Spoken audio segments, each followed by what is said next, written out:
हालो चेक हालो। आप सभी श्रद्धालुओं से नम्र निवेदन है कि मूर्ति को आगे बढ़ने दे और रास्ता को खाली करे। और जो भी भाई जूता चप्पल पहने हैं कृपया एक दूसरे के पांव पर पांव ना डाले।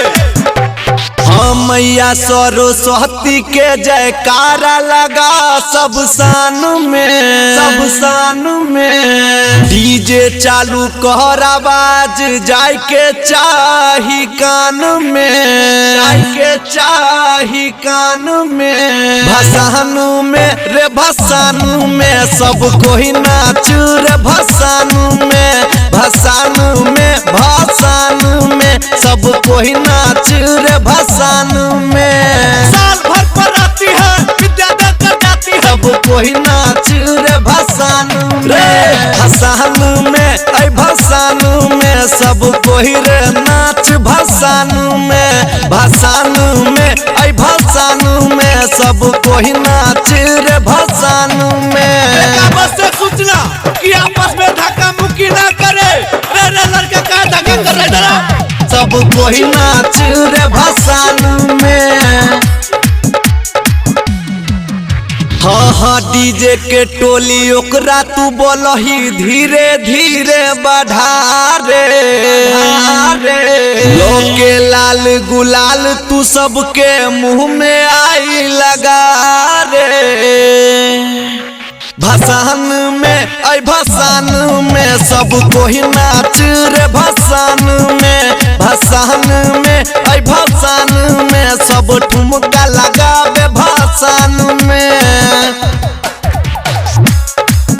सब कोई नाच रे भसान में ऐ भसान में सब कमर हिलावे भसान में रे भसान में सब कोई नाच रे भसान में। आप सभी ग्रामवासियों को महाकाल ग्रुप की ओर से हार्दिक बधाई और आप सभी भाइयों से आग्रह है कि कलश को आगे बढ़ने दे और डीजे वाले भाई थोड़ा धीरे।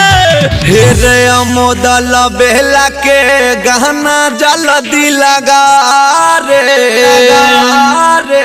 सुन राइटर जितेंद्र दिवाकर डीजे के बेस बढ़ा रे।